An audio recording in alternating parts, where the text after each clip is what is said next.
Hola, saludos y bendiciones. Les habla su servidor, Pastor Jairo Bonilla.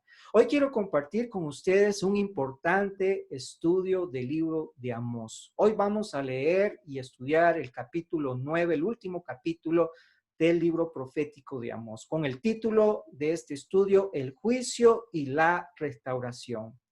Hoy aprenderemos de este libro de Amós, que Amós habla cinco visiones específicamente al pueblo de Israel para comunicar que Dios es imparcial y no hace acepción de personas. Él trata a cada nación, pueblo, familia individualmente de manera justa en cuanto a su pecado. Eso vamos a aprender en este capítulo. Y para entender el contexto, Israel vivía un tiempo de prosperidad económica bajo el rey Jeroboam II. Reinaba el materialismo, la inmoralidad, la injusticia y añadido a todo esto, una falsa religiosidad. En ese contexto, la gente que escuchaba al profeta no sentía ningún interés en un mensaje de juicio, en un mensaje de destrucción futura.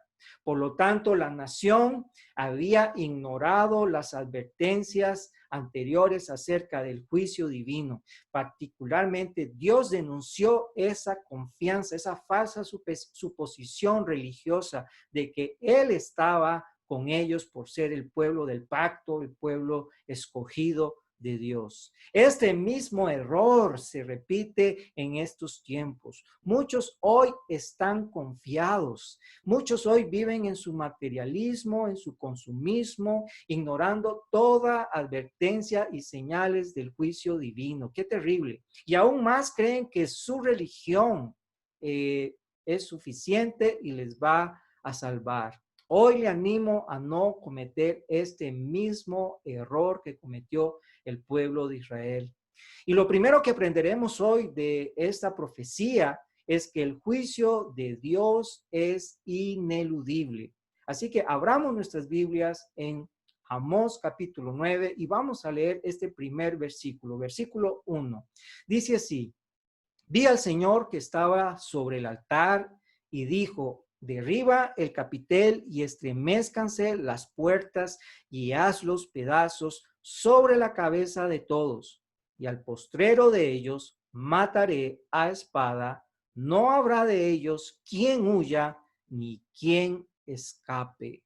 Esta es la última de 5 visiones proféticas. 2 de esas visiones de juicio no se cumplieron en respuesta a la oración intercesora de Amós, clamando por misericordia. La tercera y cuarta visión de juicio tiene la intención del Señor de no pasar por alto los pecados de Israel. Aquí nos da a entender también mucho del carácter de Dios en cuanto al pecado. Dios es paciente para que las personas se arrepientan y entiendan la gravedad de su pecado. Dios da tiempo a las personas, pero Dios también nos muestra en esta profecía que Él tiene un límite en cuanto al pecado. Y la frase que usa en este libro de Amós es: no lo toleraré más. Esa es la frase que Dios usa a través del profeta: no lo toleraré más. Así que este último juicio, especialmente que hemos leído en el versículo 1, está dirigido a la falsa religiosidad. Amós ve en visión al Señor y usa la palabra Señor, que en hebreo es Adonai, de pie en señal de autoridad. Cuando usa esta palabra Adonai es para demostrar al pueblo quién tiene la autoridad, quién es el que es digno de adoración, que es el Señor, el Adonai. Y Él está ahí parado sobre el altar de un templo pagano, un templo que había sido construido en Betel por el primer Jeroboam, cuando dividió a la nación y llevó las 10 tribus del reino del norte aparte y construyó un lugar de adoración pagana para que el pueblo no fuera a Jerusalén a adorar. Y él hizo imitar toda la religiosidad y sacrificios y fiestas solemnes de que estaban en la ley de Moisés para atraer al pueblo a una falsa religión. Este templo fue entonces edificado por este Jeroboam I, que por supuesto que por razones también políticas introdujo entonces a Israel a la falsa adoración, imitando todas las mismas fiestas y sacrificios. En la visión el Señor entonces ordena posiblemente a un ángel la destrucción de este templo y la consecuente también muerte de todos los que estaban ahí adorando. Pero también añade, haciendo una referencia a la matanza de todos aquellos por espada de los que escaparan, de los que quedaran por fuera de esa destrucción del templo. Y leemos precisamente en el versículo 2, vamos a leer versículo 2 al 4, dice así: aunque cavasen hasta el Seol, de allá los tomará mi mano, y aunque subiesen hasta el cielo, de allá los haré descender. Si se escondieren en la cumbre del Carmelo, allí los buscaré y los tomaré. Y aunque se escondieren delante de mis ojos en lo profundo del mar, allí mandaré a la serpiente y los morderá. Si fueren en cautiverio delante de sus enemigos, allí mandaré la espada y los matará. Y pondré sobre ellos mis ojos para mal y no para bien. Esto es verdaderamente tremendo lo que está hablando el profeta. Dios está hablando de destruirlos y de que ninguno de ellos iba a escapar del juicio de Dios. La gente intentará, pero no podrá huir o escapar de este juicio. El profeta hace uso de una exageración, de una figura literaria, de la hipérbole, para decir que aunque fueran al Seol, que es el lugar de los muertos, o subieran al cielo, Dios los iba a descender, o si fueran al Carmelo, que es un monte donde había muchas cuevas y ahí se podían esconder, aún ahí mismo, Dios los iba a alcanzar con su juicio y ahí ellos iban a ser muertos también.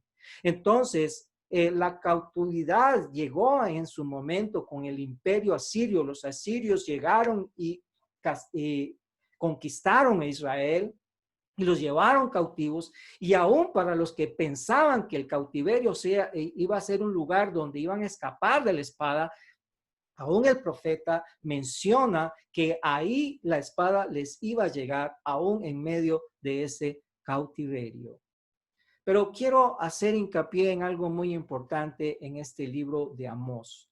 Antes de este juicio, este último juicio del capítulo 9, también había un escape, una salida que el profeta Amós había advertido al pueblo. En el capítulo 5, no lo vamos a leer, pero quiero citar las frases que usa Amós. Dice: buscar lo bueno y no lo malo. Él estaba animando al pueblo, motivando al pueblo para que escapara del juicio. Y les dice: busquen lo bueno y no lo malo. También usó la frase: buscad a Jehová y vivid. Pero ellos no lo hicieron, ignoraron esta advertencia. Este era el único escape: buscar a Jehová, buscar a Dios, buscar al Señor, pero no lo hicieron. Así declara una terrible sentencia en este versículo 9, versículo 4, perdón, del capítulo 9, que el Señor pone sus ojos sobre ellos para mal, porque ellos no buscaron el bien. Entonces Dios pone sus ojos para mal y no para bien. Hoy esto también es una fuerte advertencia para nosotros en este tiempo. El Señor nos está llamando a buscar lo bueno y no lo malo. El Señor nos está animando a buscar al Señor, a buscar a Jehová, a buscar a Cristo Jesús. Hoy el Señor ha provisto un medio de salvación. Hoy el Señor ha provisto a Jesucristo una provisión de salvación. Y ese es su Jesucristo, nuestro Señor. Busque a Jesucristo. No busque lo malo, busque al Señor. Esta palabra también que menciona en el versículo mal, esa palabra en el versículo 4, perdón, es mal. El mal significa calamidad, enfermedad, significa plagas, destrucción. Evite el error de Israel y no busque lo malo, sino busque lo bueno. Y lo bueno, otra vez, es Cristo Jesús. Busque al Señor, quien puede librarte del juicio venidero. Leemos también un pasaje hermoso introducido en este capítulo 9, en el versículo 5, que es un pasaje de exaltación. Dice así: el Señor Jehová de los ejércitos es el que toca la tierra y se derretirá, y llorarán todos los que en ella moran, y crecerá toda como un río y mermará luego como el río de Egipto. Él edificó en los cielos sus cámaras y ha establecido su expansión sobre la tierra. Él llama las aguas del mar y sobre la faz de la tierra las derrama. Jehová es su nombre. Es un himno esto, es una alabanza a la grandeza y omnipotencia de Dios. Está hablando de los atributos de poder, de omnipotencia, de soberanía de Dios en estos pasajes. Y por tercera vez, precisamente, en el libro, Amós exalta al Señor después de una declaración de juicio. Después de una profecía de juicio, de un oráculo de juicio, Amós introduce estos pasajes de adoración y exaltación. Más allá de ese poder que se exalta en estos pasajes, de ese poder creador, de esa omnipotencia de nuestro Dios, su máxima expresión, escuche, de poder y de amor y de misericordia fue enviar a su Hijo Jesucristo. Esa es la expresión más grande de su amor y de su poder, para que fuera como uno de nosotros, pero sin pecado, y para que muriera y resucitara al tercer día por nuestros pecados. Hoy el Señor nos anima a que alabemos a Cristo, que exaltemos al Señor, a nuestro Salvador, al Verbo hecho carne. Leemos también en el versículo 7, hijos de Israel, ¿no me sois vosotros como hijos de etíopes? Dice Jehová. ¿No hice yo subir a Israel de la tierra de Egipto y a los filisteos de Caftor y de Kir a los arameos? Amós está en este pasaje refutando una objeción basada en la suposición de que todavía prevalecería Israel, de que ningún mal llegaría a la nación, que siempre iban a seguir siendo el pueblo escogido. Pero en este pasaje Dios compara inclusive a Israel con los etíopes. Y había un pensamiento que predominaba en el mundo antiguo, que el poder del Dios o de los dioses de las naciones estaba limitado al pueblo donde era adorado o donde se tenía su altar. Entonces, aquí Dios está manifestando su soberanía. Él no es un Dios solo de un pueblo o Dios de solo una nación. Él es el Dios creador de todas las naciones y Él es soberano y poderoso sobre todo lo creado. Así que a esa objeción que tenían como de ser un pueblo que nunca iba a sufrir ninguna calamidad por ser un pueblo diferente. Pero en esta parte Dios dice, no, no es así. Dios no hace acepción de personas, no hace excepción de naciones, y Él es el Dios soberano sobre todas las naciones y sobre todos los pueblos. La historia del Éxodo para Israel es de vital importancia como garantía de la verdad. Pero este hecho histórico en el cual confiaba la nación no afecta la condición espiritual de las personas. Por lo tanto, no les hacía inmunes al juicio de Dios. El pensar de que habían sido rescatados de Egipto por Dios no les garantizaba que nunca iban a recibir el castigo de Dios. Y es lo que Dios está hablando ahí. También quiero decirle con respecto a esta verdad que nos enseña el profeta Amós, el conocimiento de hechos históricos, por ejemplo, de la muerte y la resurrección de nuestro Señor Jesucristo, no son suficientes para la salvación de una persona. Tampoco la autoconfianza en una religión no va a salvar a nadie. Nadie va a ser salvo por el simple conocimiento de hechos históricos o estar yendo o ser parte de una religión. Es necesario, escuche, es necesario reconocer tu propio pecado, arrepentirte y creer que solo el sacrificio de Cristo Jesús en la cruz del Calvario es suficiente para el perdón de tus pecados y la salvación del juicio venidero. Ahora, vamos a leer también otro versículo muy relevante. En el versículo 8 dice, he aquí los ojos de Jehová el Señor están contra el reino pecador, y yo lo asolaré de la faz de la tierra, mas no destruiré del todo la casa de Jacob, dice Jehová. Ser un reino pecaminoso fue la causa. Aquí vemos en un sentido la causa y el efecto de la situación que estaba viviendo el pueblo de Israel y el juicio que iba a venir. Había una causa y había un efecto. El ser un reino pecaminoso era la causa y lo que resultó fue la destrucción del reino, la destrucción de parte del Señor. De igual manera, todos los pecadores, como lo menciona ahí también, todos los pecadores morirán por la espada. Ese es el efecto. Y la causa es precisamente lo que ellos mismos pensaban. La causa es por tener una falsa confianza al decir, no se acercará ni nos alcanzará el mal. Causa y efecto. La palabra de Dios nos dice que todo lo que el hombre sembrare, eso recogerá. Siempre hay una causa y hay un efecto. Y aquí lo está demostrando a través de este juicio también. Aquellos que pensaban que nunca les iba a pasar nada y que estaban viviendo en prosperidad y que nunca les iba a alcanzar el mal, les alcanzó. El juicio de Dios llegó a ellos por su rebeldía, por su pecado. Leemos en los versículos 9 y 10. Porque he aquí, yo mandaré y haré que la casa de Israel sea zarandeada entre todas las naciones, como se zarandea el grano en una criba y no cae un granito en la tierra.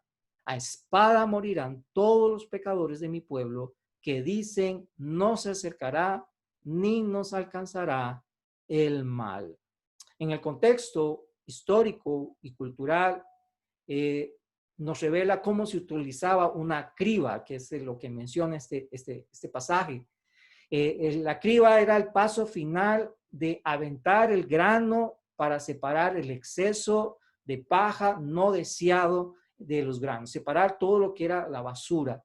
En este caso, el Señor compara las naciones a una criba para zarandear a Israel, y el hecho de que ningún grano caiga a tierra representa ese remanente fiel que va a quedar, que va a ser salvo. Dios va a demostrar con esta figura de la criba que va a haber personas que van a creer y se van a arrepentir y van a encontrar el perdón de sus pecados y van a ser salvos. Un remanente va a ser salvo. Y lo segundo que vamos a aprender de este capítulo 9, de esta profecía también, es que encontramos dos mensajes maravillosos de salvación y restauración. Leeremos en el versículo 11. Dice, en aquel día yo levantaré el tabernáculo caído de David y cerraré sus portillos y levantaré sus ruinas y lo edificaré como en el tiempo pasado. A diferencia de otros oráculos de juicio, Amós termina con dos oráculos o profecías de juicio de salvación.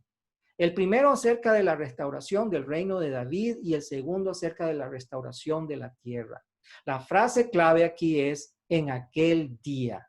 Eso es interesante, porque el pueblo creía cuando se hablaba de aquel día, los profetas hablaban de aquel día, que era un día de bendición, pero nunca relacionaban ese día con un día de juicio. Y aquí lo que está hablando precisamente ahora es la parte de la bendición. En aquel día, Dios va a traer la bendición al pueblo de Israel. Y la promesa de Dios entonces va enfocada sobre el tabernáculo. La frase clave también aquí encontramos en este pasaje es el tabernáculo caído de David. Se refiere a la casa o al linaje de David, que había caído en ruinas. La palabra tabernáculo nos hace referencia o tiene una connotación de una tienda o de un refugio temporal en un campo desolado.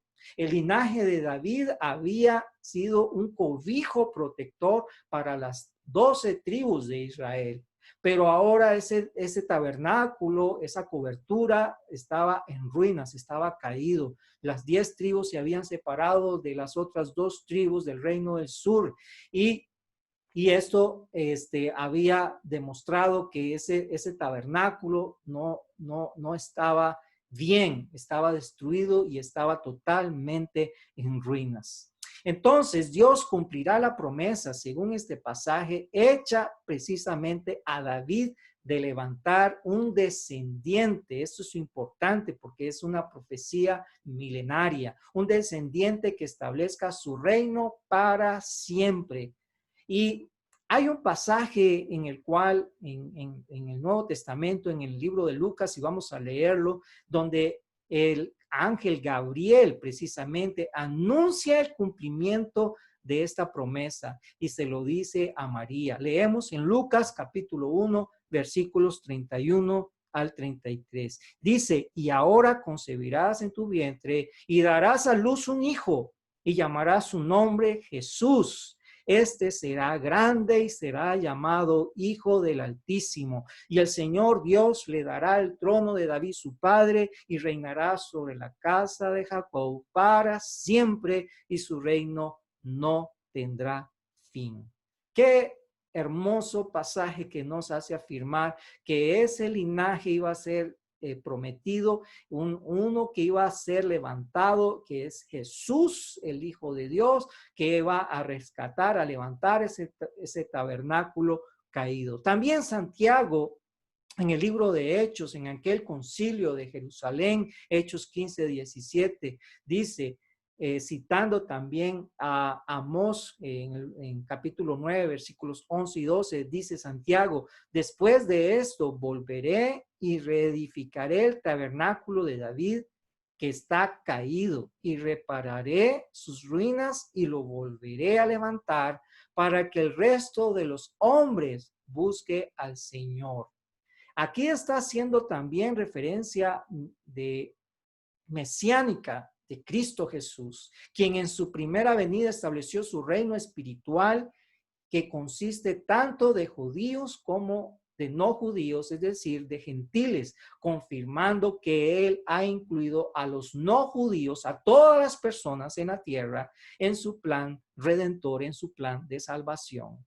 Apocalipsis 5:9 también mira hacia adelante a un día cuando Cristo es reconocido por todos las naciones, por haber redimido a personas de todo linaje, pueblo, lengua y nación. Crea la verdad.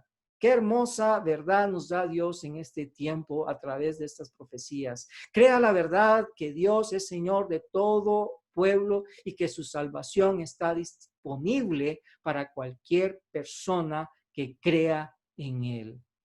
Leemos también los versículos 13 al 15 la promesa de restauración, no solo del linaje, del tabernáculo caído de David, sino también de la tierra. Leemos en los versículos 13 al 15. He aquí vienen días, dice Jehová, en que el que ara alcanzará al segador y el pisador de las uvas al que lleva la simiente. Y los montes destilarán mosto y todos los collados se derretirán.